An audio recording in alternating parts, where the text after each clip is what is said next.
"You are going to jail, you smug little punk." That was Brenda.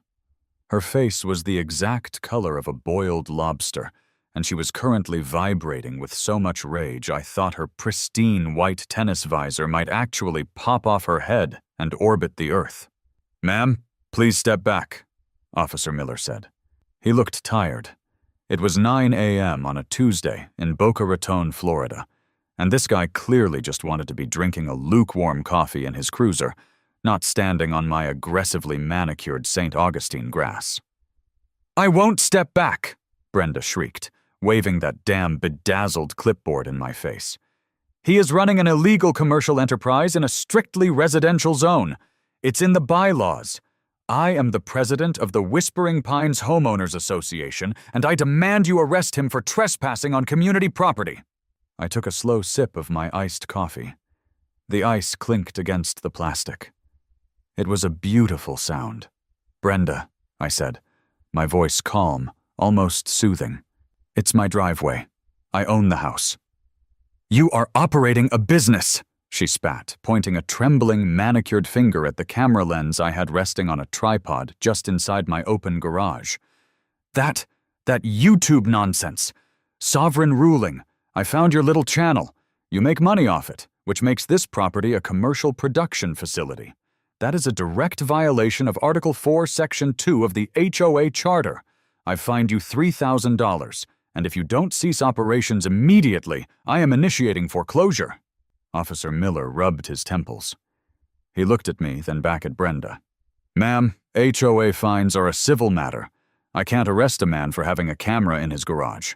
"It's commercial activity," Brenda bellowed, completely ignoring the cop. "We don't do commercial activity in Whispering Pines." "Actually, Brenda," I said, leaning against the doorframe, "we do a lot of commercial activity in Whispering Pines now, seeing as how I own the neighborhood." She froze. The lobster-red color drained from her face, leaving her looking a bit like a deflating balloon. "Excuse me? You heard me?" I pulled a perfectly laminated stack of papers from my back pocket and handed them to Officer Miller. He looked confused, but he took them. "Officer, what you hold in your hands is the corporate charter, registered with the Florida Department of State Division of Corporations. As you can see, Whispering Pines Homeowners Association is now a registered for-profit C corporation. And if you flip to page 3, you'll see the designated CEO and majority shareholder is, well, me." Brenda let out a sound that was half gasp, half choke. "That is a forgery. We are a non-profit entity. I am the president." I smiled. It wasn't a nice smile. It was the smile of a guy who had spent 48 hours straight fueled by spite, Red Bull, and public records databases. "You were the president, Brenda. Past tense. But you see, here's the funny thing about Florida corporate law. You actually have to file your annual reports. Let's rewind a bit. A month ago, my life was relatively peaceful. I had just moved into Whispering Pines, a quiet, palm tree-lined subdivision in Boca Raton that looked exactly like every other subdivision in South Florida. I picked it because the houses were decent, the internet was fiber optic, and the garage had great acoustics for filming. I'm a digital video guy. I write, I edit, I talk to a camera, and I run Sovereign Ruling, a channel dedicated to the beautiful art of malicious compliance. I work from home. My commute is 12 steps in my socks. Everything was fine until Brenda happened. Brenda was the HOA president. She had the haircut of a woman who frequently demanded to speak to regional managers, and she drove a golf cart with a flashing amber light on top. She patrolled the neighborhood looking for infractions. Grass a quarter-inch too high? Fine. Garbage can left out for 3 minutes past 6 p.m.? Fine. Mailbox flag slightly faded? You better believe that's a fine. I didn't really care. I kept to myself. But then she noticed the Amazon packages. I order a lot of gear. Lights, mics, soundproofing foam. It comes in boxes. Brenda, in her infinite wisdom, decided that receiving boxes meant I was running a warehouse. She cornered me 2 weeks ago while I was checking my mail. "Excuse me," she had said, stopping her golf cart entirely too close to my shins. "Are you running a distribution center out of 422 Blossom Way?" I blinked at her. "No, I'm just getting some deliveries." "I see the boxes," she said, her eyes narrowing. "Large boxes, frequently. The Whispering Pines bylaws strictly prohibit any home-based business that generates visible commercial traffic. It degrades the community character." "It's just camera gear," I said, trying to be polite. "I make videos online. It's entirely contained in my house." "Videos?" she gasped, clutching an imaginary string of pearls. "Like an influencer? A business?" "I guess." "That is unacceptable," she snapped. "Article 4, Section 2. No commercial enterprises. You are devaluing the neighborhood. Consider this an official verbal warning. Next time it's a $500 fine. And I am watching you." She peeled out in her golf cart, leaving tire marks on the cul-de-sac. I thought she was joking. I really did. Who actually cares if a guy is filming YouTube videos in his own house? But 3 days later, the first envelope arrived. A formal citation from the Whispering Pines HOA. $500 for unauthorized commercial activity. Video production. I called the number on the letterhead. Brenda answered. "Brenda, this is ridiculous," I said. "I'm sitting at a desk. I'm not running a steel mill. There is zero impact on the neighborhood." "Rules are rules," she crowed, sounding entirely too thrilled. "You confess to running a commercial enterprise. If you do not cease operations and pay the fine within 48 hours, I will double it." "You can't just ban people from working from home," I argued. "Half the neighborhood probably sends emails for their jobs. Are you fining them?" "They are not operating a registered business that ruins the sanctity of our residential zoning," she barked. "Pay the fine, or I will put a lien on your house. Goodbye." She hung up on me. Now, I am not a confrontational guy by nature, but I have a very, very low tolerance for petty tyrants. She threatened my house. She threatened my income. And most importantly, she gave me exactly the kind of material I needed for my channel. I sat down at my computer. I cracked my knuckles. It was time to look up the Whispering Pines Homeowners Association. In Florida, every HOA is registered as a non-profit corporation. They have to file paperwork with the state. They have boards, they have bylaws, and they have public records. I went to sunbiz.org, the official Florida Division of Corporations website. I typed in Whispering Pines Homeowners Association, Inc. I hit enter. The page loaded. I scrolled down. And then I stopped. I leaned in so close my nose almost touched the monitor. I couldn't believe what I was seeing. I blinked, rubbed my eyes, and read it again. Status: inactive. Administrative dissolution. I started laughing. I laughed so hard my dog woke up and stared at me like I was insane. Here is a fun legal fact about the state of Florida. To maintain your status as a registered corporation, even a non-profit HOA, you have to file an annual report and pay a fee of about $60. It is incredibly simple. But if you don't do it by the 4th Friday in September, the state administratively dissolves your corporation. You legally cease to exist. You lose all corporate protections, and most importantly, your exact corporate name becomes available for anyone else to claim. Brenda, in her relentless pursuit of faded mailboxes and rogue Amazon packages, had completely forgotten to file the HOA's annual report for 2 years straight.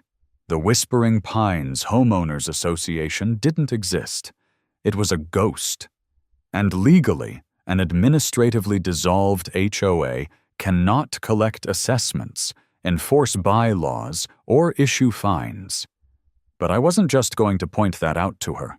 That would be too easy. That would be a slap on the wrist. I needed malicious compliance. I needed legal revenge. I needed a hostile takeover. If the name was available, anyone could take it. I clicked File a new Florida Profit Corporation. I typed in the exact name. Whispering Pines Homeowners Association, Inc. I set the business purpose as Real Estate Management and Neighborhood Operations. I named myself the registered agent, the director, and the chief executive officer. But I didn't stop there. I needed this to be bulletproof. A for-profit corporation has shares. So, in the Articles of Incorporation, I authorized 1,000 shares of common stock. I didn't keep them all to myself, though. I wrote a provision stating that 1 share of stock was automatically attached to the deed of every single one of the 200 homes in the Whispering Pines subdivision. By dissolving the nonprofit and taking the name, I had essentially converted the entire neighborhood into a publicly traded company. And I just gave every homeowner equity. But since I held the remaining 800 shares, I had a supermajority. I owned the board. I was the captain now. I paid the $70 filing fee with my credit card. 48 hours later, the state approved it. It was official. I was the legal, state-recognized CEO of the Whispering Pines Homeowners Association. And Brenda had absolutely no idea. She kept sending fines. $1,000 for continued commercial defiance. $1,500 for refusal to communicate with the board. I put them all in a neat little pile on my desk. They weren't legal documents anymore. They were basically fan mail from a delusional woman playing dress-up. But a CEO can't just sit in the shadows. A CEO has to act. A CEO has to make executive decisions to improve the corporate infrastructure. And since Brenda was so deeply offended by my commercial activity, I decided it was time to bring some real commercial activity to 422 Blossom Way. I needed to build a corporate headquarters, and I needed it to be loud.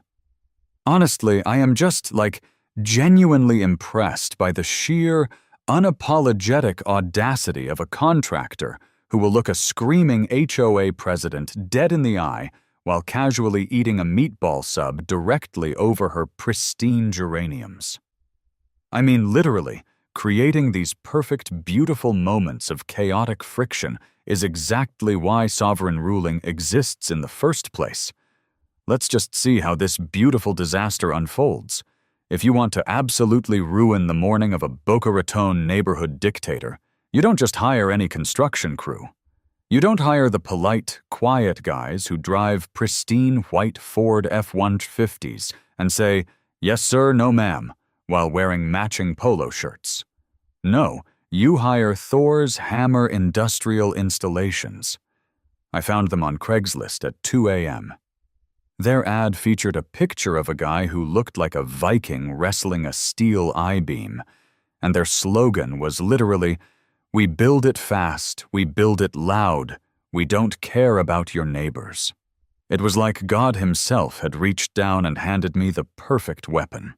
At exactly 6:01 a.m. on a Thursday, the literal minute the city noise ordinance lifted, a convoy of 3 lifted matte black diesel trucks roared onto Blossom Way.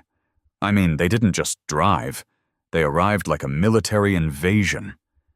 The exhaust pipes rattled the fillings in my teeth. The smell of 2-stroke engine oil and cheap cologne instantly overpowered the delicate scent of Brenda's imported jasmine bushes. The lead truck backed into my driveway, the reverse alarm shrieking like a dying eagle, beep, beep, beep, echoing through the quiet, pastel-colored neighborhood. The driver's side door opened, and out stepped Sal. Sal was 6'4" and roughly the shape of a vending machine. He was wearing steel-toed boots, heavily distressed jorts, yes, jean shorts, and a neon yellow high-vis vest with no shirt underneath, revealing a tapestry of tattoos that looked like they were done in a prison during an earthquake. "You the guy?" Sal boomed. His voice sounded like a cement mixer full of gravel. "I'm the guy," I said, walking out with 2 trays of lukewarm coffees I'd bought from the gas station. "You Sal?" Yeah, got your lumber, got your steel, got the permits you emailed over. He grabbed a coffee, peeled the plastic lid off, and downed half of the scalding liquid in one gulp without flinching. So, you want a 14 by 14 galvanized steel utility structure right smack in the middle of the front lawn. No backyard, no side yard. Front and center. Exactly, I said, pointing to the exact center of my meticulously watered St. Augustine grass. Right there.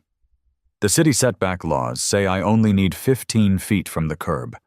I measured it. We are putting it at exactly 15 feet and 1 inch. Sal wiped his mouth with the back of his massive calloused hand. He looked at the quiet street, then at the sprawling Mediterranean-style homes with their perfect clay tile roofs. Then he looked back at me, a slow, wicked grin spreading across his face. "Brother," Sal said, "I've been building ugly boxes for 20 years, and let me tell you, this is the most spiteful placement of a structure I have ever seen in my entire life. I respect the hell out of it." "It's not just a structure, Sal," I said, keeping my face completely deadpan. "This is the new global headquarters for the Whispering Pines Homeowners Association." Sal stared at me. "I thought you were fighting the HOA." "I was. And then I bought it. Hostile takeover, long story. Honestly, I don't even care." Sal laughed, a booming, echoing sound. He turned to the 2 trucks behind him and whistled. A piercing sound that probably woke up dogs 3 zip codes away. "All right, boys, drop the tailgate. We got a corporate headquarters to build." Out poured the rest of the crew. There was Jiggy, a guy so skinny he looked like a strong wind might snap him, who immediately started setting up a massive, battered boombox. Then there was 2-ton Tony, a man who lived up to his name, casually carrying a stack of cinder blocks that would have crushed a normal human spine. Within 10 minutes, Motley Crue's "Kickstart My Heart" was blasting at a volume that literally vibrated my front windows. The crew fired up the table saws. The screech of diamond blades hitting metal pierced the peaceful Florida morning like a siren. It was a symphony of malicious compliance. I set up 3 camera angles on tripods. 1 wide shot capturing the entire yard, 1 tight shot on the construction, and 1 angled directly up the street toward Brenda's house. I knew she was coming. It was like waiting for a hurricane to make landfall. The barometric pressure in the neighborhood was already dropping. It took exactly 14 minutes. I saw the flashing amber light of her golf cart cresting the hill before I heard it. She was leaning so far forward over the steering wheel she looked like she was trying to physically propel the cart faster through sheer willpower. She skidded to a halt at the edge of my driveway, kicking up a cloud of perfectly white decorative gravel. She was wearing a pink velour tracksuit, and her face was contorted into a mask of pure, unadulterated horror. "What is the meaning of this?" Brenda shrieked over the wailing guitar solo of Mick Mars. I sauntered over, holding my iced coffee, looking as relaxed as a guy on a beach vacation. "Morning, Brenda. Beautiful day for some infrastructure improvements, isn't it?" "Turn that music off!" she screamed, slapping her hands over her ears. "Stop this instantly! What are these hooligans doing on your lawn?" Sal, who was currently carrying a 10-foot steel beam on his shoulder, stopped. He looked at Brenda. He looked at her pink tracksuit. He looked at the golf cart. He slowly chewed on a toothpick, completely unbothered. "Hey, lady," Sal rumbled over the music. "OSHA regulations state we gotta have auditory stimulation to maintain workplace morale. It's safety. Look it up." Brenda's eye twitched. I mean, literally, a visible, physical spasm. "You are building a shed in the front yard. Article 7, Section 1 of the Whispering Pines bylaws strictly forbids any unapproved outbuildings, and they absolutely cannot be in the front yard. I am shutting this down." She marched forward. brandishing her bedazzled clipboard like a shield. "You, big man, put that metal down right now. You are in violation of the neighborhood code." Sal didn't move. He just looked at me. "Boss, is this lady authorized to be on the active job site? Because she ain't wearing a hard hat, and honestly, that's a massive liability for my insurance." "You know, Sal, you make a great point," I said, projecting my voice so the lavalier mic clipped to my shirt picked up every word perfectly. I turned to Brenda. "Brenda, as the CEO of this corporation, I'm going to have to ask you to step behind the yellow caution tape. We're dealing with heavy machinery here. I'd hate for the Whispering Pines HOA to get hit with a personal injury lawsuit because you wandered into a construction zone." "You are not the CEO!" she screeched, her voice cracking. "This is an illegal construction. Where is your ARC approval? Where are your city permits?" "City permits are right there." I pointed to the bright yellow sheet of paper taped to the inside of my front window. "Zoned for a temporary utility structure.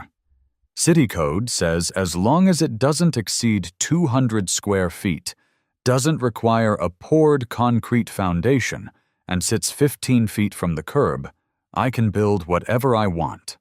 "The HOA supersedes the city on aesthetic guidelines," Brenda shouted triumphantly. "And this abomination is not approved." "Well, actually," I said, pulling a folded piece of paper from my pocket. "It is approved." I handed her the paper. It was a formal, heavily watermarked document I had printed 30 minutes ago. It read, "Whispering Pines Homeowners Association, in quotes, official board approval for corporate headquarters expansion." It was signed by me, the CEO, director, and majority shareholder. Brenda stared at the paper. Her mouth opened, then closed, then opened again, like a fish gasping for air on a dock. "This is fake. This is a joke. You printed this on your computer." "I mean, technically, yes, all documents are printed on a computer, Brenda," I smiled. "But that is a legally binding approval from the state-recognized corporate entity. We filed the articles of incorporation on Tuesday. You guys forgot to file your annual reports for 2 years. The state dissolved you. I bought the name. I am the HOA now." "That is impossible!" she shrieked, ripping the paper in half and throwing it on the ground. "You cannot just steal a neighborhood." "I didn't steal it. I incorporated it," I corrected her gently, like I was speaking to a toddler. "And as my first act as CEO, I have determined that the board requires a physical office space to handle administrative duties. Like, for instance, processing the massive backlog of citations you've been illegally issuing without a corporate license." Brenda looked at Sal, who had resumed sawing through a massive piece of plywood, sending a spray of sawdust directly into the wind, which was currently blowing toward Brenda's golf cart. "You!" she yelled at Sal. "You are aiding and abetting a fraud. Stop working, or I will call the police." Sal turned off the saw. The sudden silence, save for the hair metal playing in the background, was deafening. He took a slow, deliberate step toward Brenda. He loomed over her like a skyscraper. "Listen, lady," Sal said, his voice a low, terrifying rumble. "I don't know who you are. I don't know what an HOA is. I don't know what a hooligan is. But I do know 2 things. Number 1, this guy," he pointed a massive thumb at me, "paid my invoice in full, up front, in cash. And number 2, my contract says I finish this metal box by 3 p.m. today. Now, unless you are the Boca Raton chief of police, or God himself coming down to smite my crew, this box is getting built. So back up before you get sawdust on your pink velvet pajamas." It was glorious. I literally had to bite my own tongue to stop from laughing out loud. Brenda was shaking. She pointed a trembling finger at me. You have not seen the end of this. I am calling the authorities. I am calling our lawyers. I am calling the mayor." "Tell the mayor I said hi," I called out, as she stomped back to her golf cart, slammed her foot on the accelerator, and sped off, the little electric motor whining in protest. "Dude," Sal said, shaking his head. "She seems tense." "You have no idea," I laughed. "All right, let's get this thing built before the cops show up." And build they did. For the next 4 hours, Thor's hammer industrial installations turned my front yard into an absolute circus. The structure itself was hideous.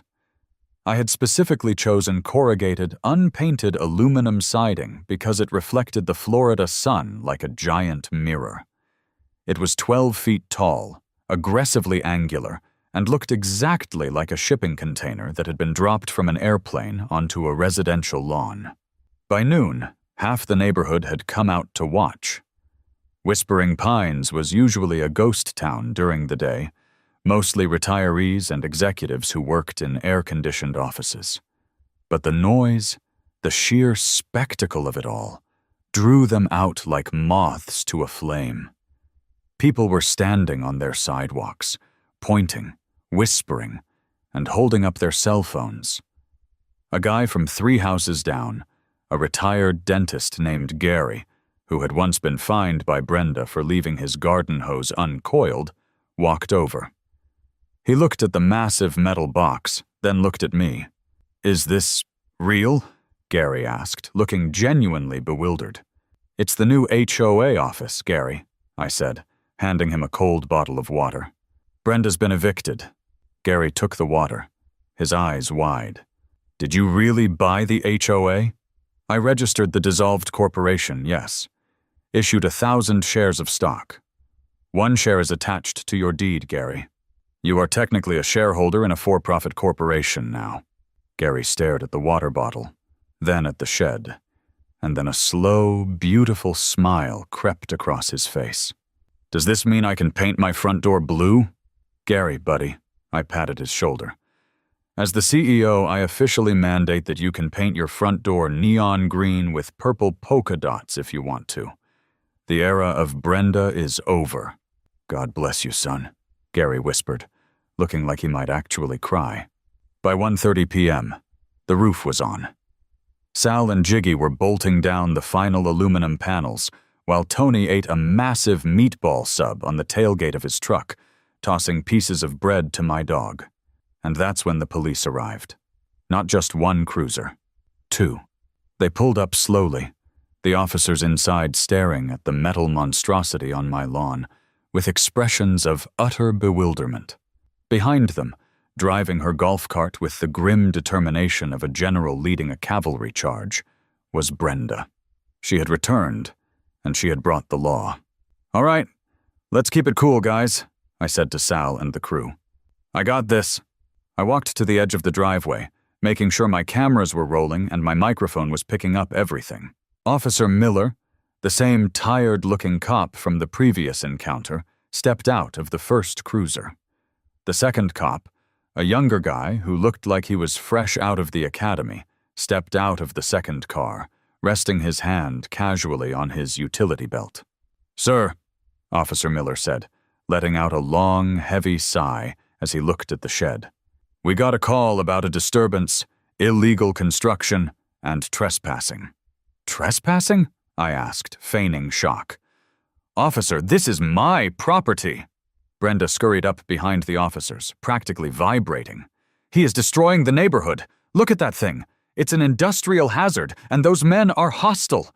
They threatened me." "Lady, I told you to wear a hard hat," Sal yelled from the roof, not even looking up from his drill. "That ain't a threat, that's OSHA compliance." "See?" Brenda shrieked. "Hostile." Officer Miller held up a hand to silence her. "Sir, you can't just build a corrugated steel box in your front yard. We talked about this. You're trying to prove a point with the HOA, but there are city ordinances."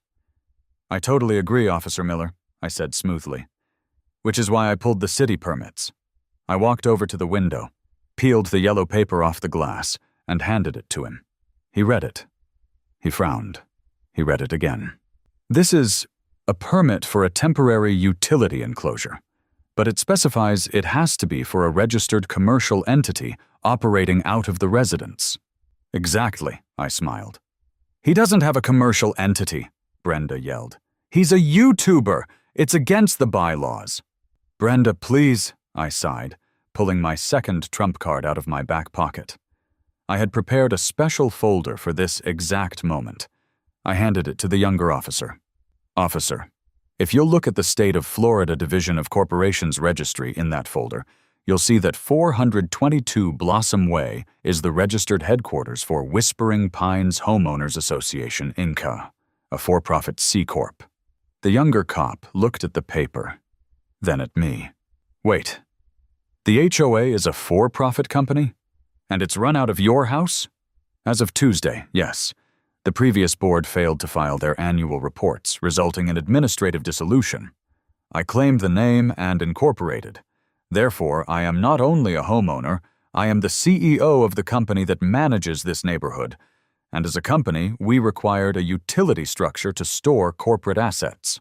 I gestured grandly at the ugly metal box.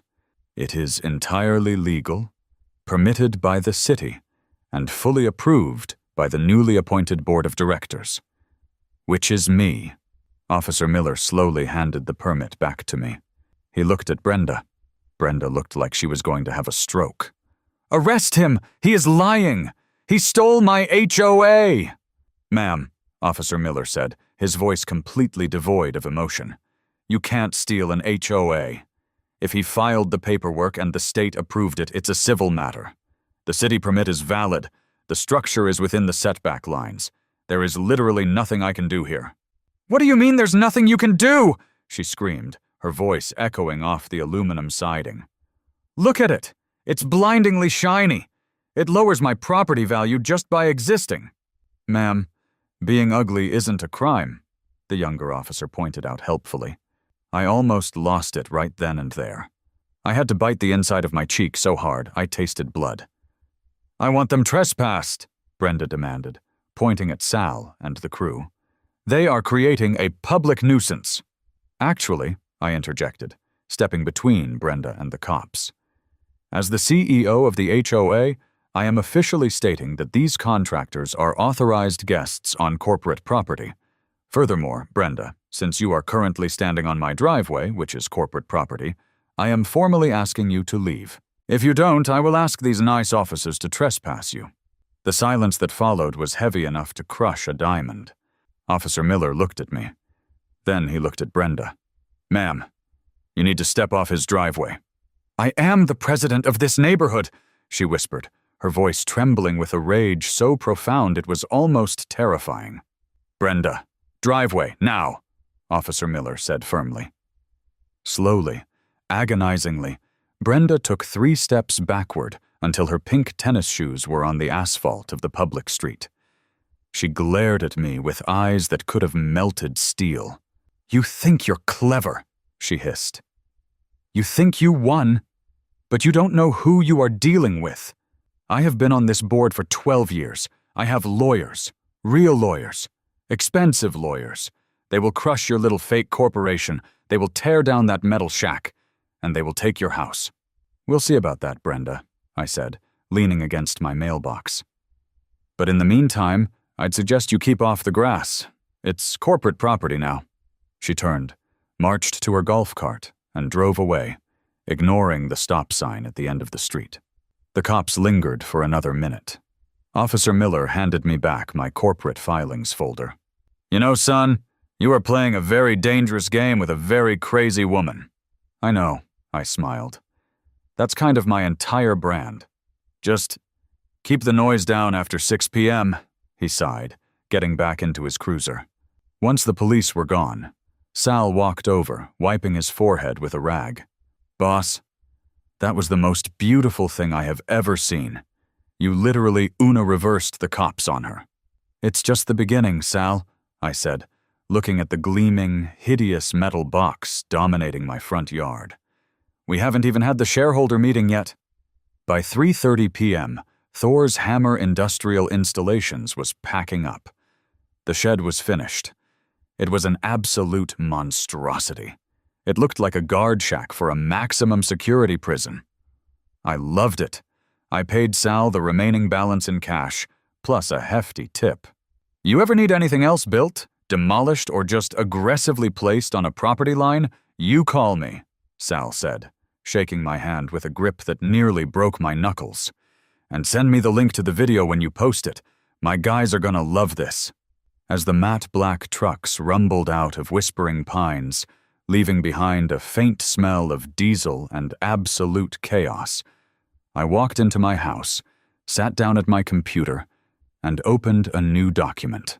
It was time for Section 5. The takeover. Because buying the HOA and building an ugly shed was fun, but it wasn't the end game. The end game was making it official. The end game was taking the power completely out of Brenda's hands and putting it into the hands of the people she had tormented for over a decade. I drafted the letter. Urgent notice to all shareholders of Whispering Pines Homeowners Association, Inc. As you may be aware, due to administrative failures by the previous leadership, the Whispering Pines HOA was dissolved by the state of Florida. It has been successfully restructured as a for-profit C corporation to protect the neighborhood's assets and legally resume operations. As the owner of a property in Whispering Pines, you have been issued exactly one share of common stock in this new corporation. Enclosed is your official stock certificate. We are calling an emergency shareholder meeting for this Saturday at 1 p.m. The meeting will be held at the new corporate headquarters located at 422 Blossom Way, the large metal structure in the front yard. Agenda items. 1. Formal termination of the previous unauthorized board members. Brenda. 2. Vote to abolish all existing aesthetic fines and liens. 3. Vote on the distribution of corporate dividends, cash payouts, from the old HOA reserve accounts. If you cannot attend, please sign the attached proxy form granting me voting power on your behalf to ensure these measures pass. Refreshments will be provided. Sincerely, CEO of Whispering Pines HOA. I printed 200 copies. I stuffed 200 envelopes. I included a heavily photoshopped, official-looking stock certificate in every single one, along with a proxy voting form. Then, as the sun began to set over Boca Raton, casting a beautiful, blinding glare off my new aluminum headquarters, I walked door to door. I didn't just leave them in the mailboxes. That's a federal offense. I taped them directly to the front doors. Every house that had ever been fined for a slightly yellow lawn. Every house that had been cited for leaving a trash can out too long. Every neighbor who had ever been screamed at by Brenda in her golf cart. By the time I reached Brenda's house at the end of the cul-de-sac, it was pitch black. Her house was massive, pristine, and aggressively well lit. I walked up her perfectly swept driveway, pulled out my tape, and stuck the notice right in the dead center of her custom mahogany front door. I tapped the glass twice, just for good measure. "See you Saturday, Brenda," I whispered to the empty porch. Honestly, I couldn't wait for the weekend. The trap was set, the bait was taken, and the hostile takeover of Whispering Pines was about to become the greatest legal revenge story this neighborhood had ever seen. Honestly, I am just, so deeply, delightfully petty when it comes to people who think they can bully their neighbors, especially when they do it while wearing a hot pink velour tracksuit.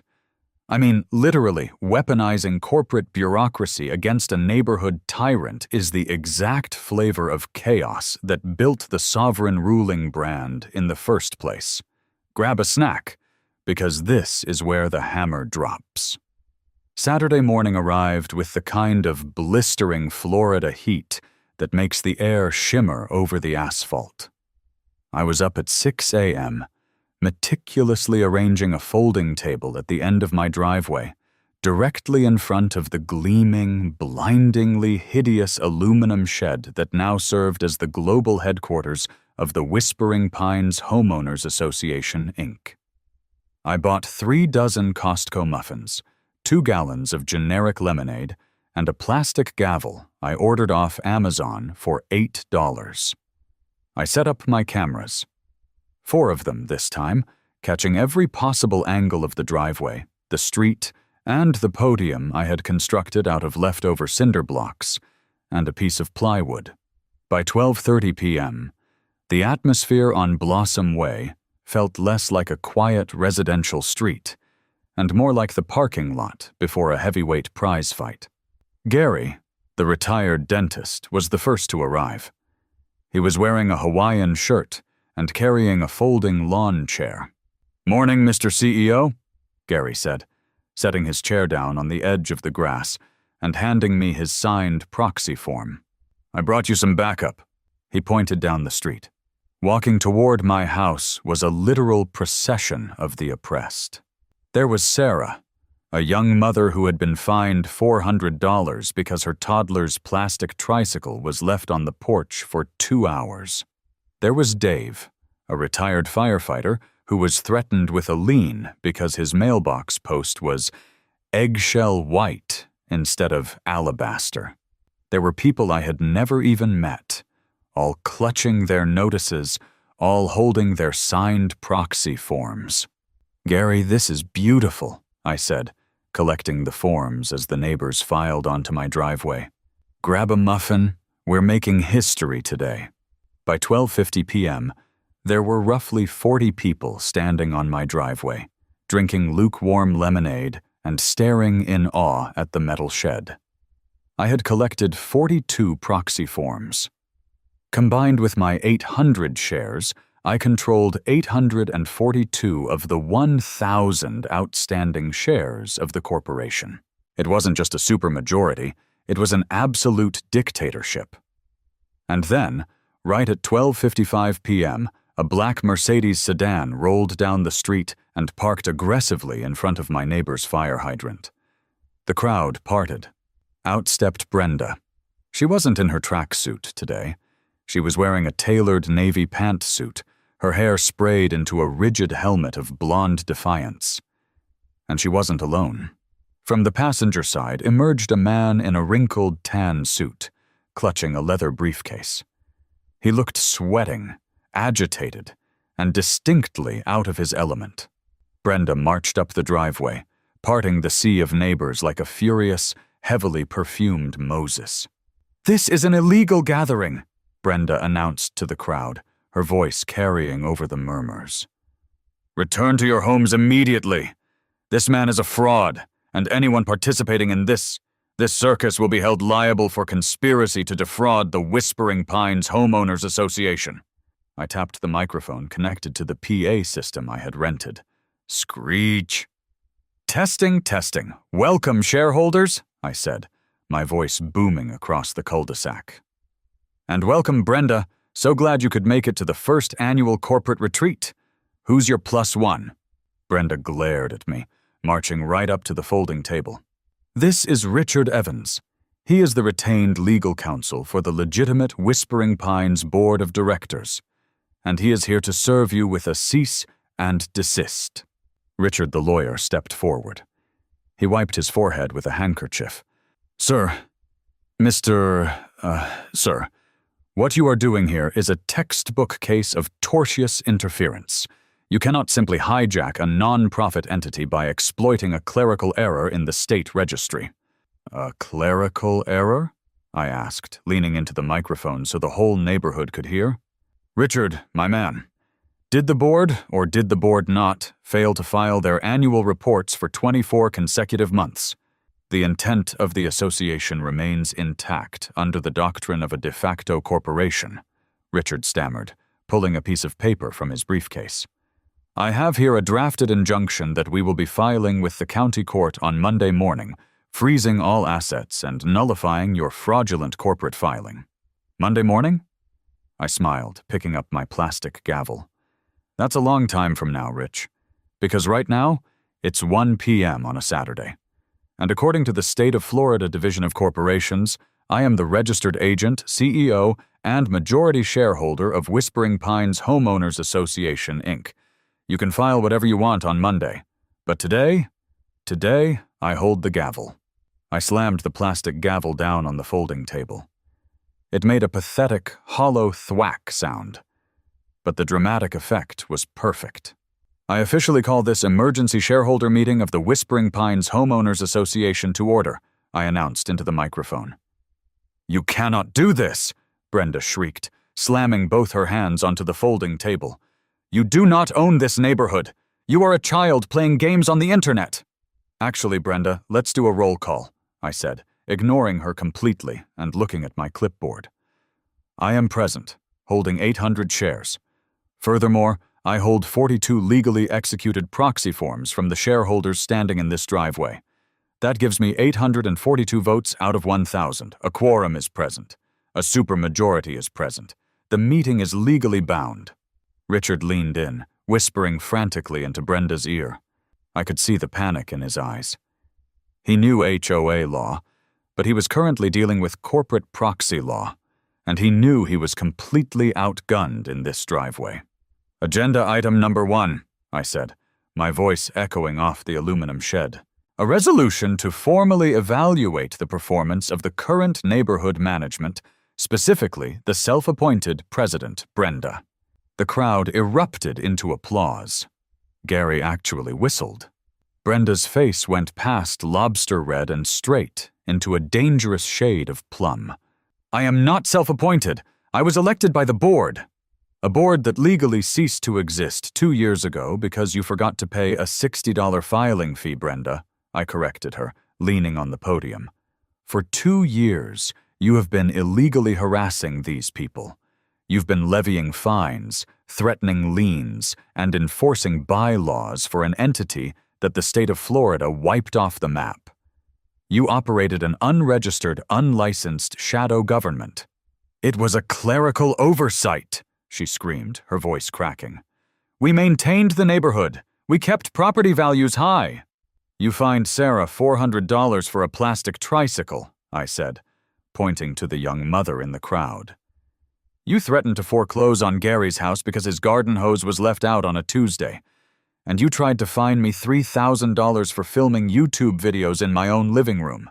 Commercial activity is prohibited. Brenda doubled down, pointing a shaking finger at me. Let's vote on that, I said smoothly.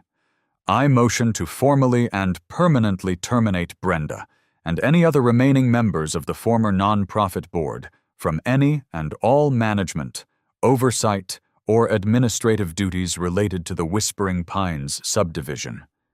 All in favor? Aye, the crowd roared. It was deafening. 40 people, releasing a decade of pent-up suburban frustration all at once. All opposed? I asked, looking directly at Brenda. This is a kangaroo court, she spat. The motion carries, I said, banging the plastic gavel again. Brenda, you are officially fired. You have no authority here.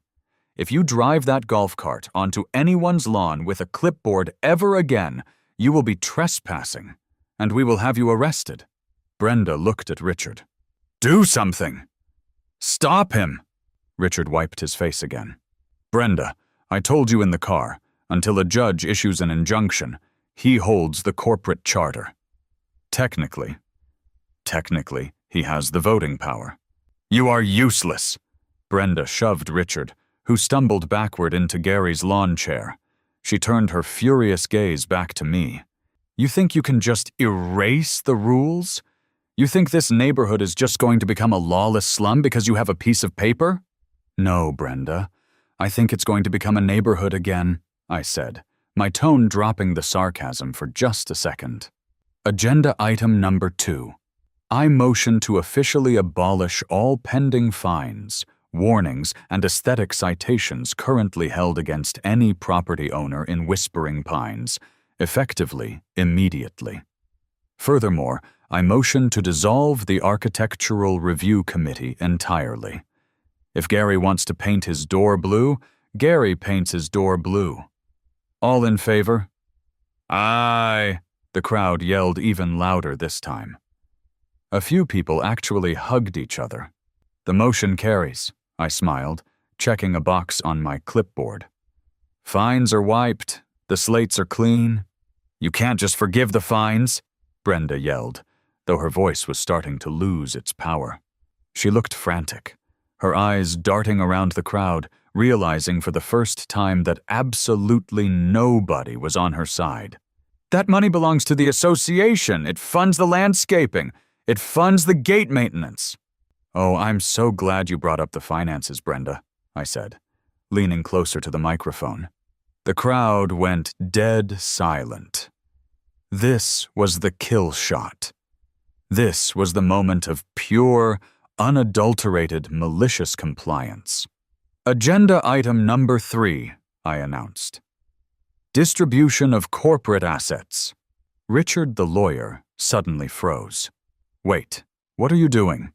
Well, Richard, as you know, when a nonprofit HOA transitions into a for-profit C corporation, the existing assets of the entity are absorbed by the new corporation, I explained, playing the role of the benevolent CEO to absolute perfection. When I filed the paperwork, I gained legal control of the Whispering Pines bank accounts, the ones you were managing, Brenda. Brenda's jaw actually dropped. You touched the accounts? I didn't just touch them, Brenda. I audited them, I said, holding up a thick stack of printed bank statements. And I discovered that the Whispering Pines HOA currently holds exactly $142,610 in its reserve checking account, a massive surplus, mostly built on the backs of exorbitant, illegal fines levied against the people standing in this driveway. The crowd started murmuring. People were looking at each other in shock. Now, I continued, pacing back and forth behind the folding table. As a non-profit, that money had to sit there, theoretically for emergency repairs. But we are no longer a non-profit. We are a for-profit corporation. And what do successful for-profit corporations do when they have a massive cash surplus at the end of the fiscal quarter? I stopped and looked directly into the lens of my main camera, then looked at Gary. They issue a dividend to their shareholders, I said. Pandemonium.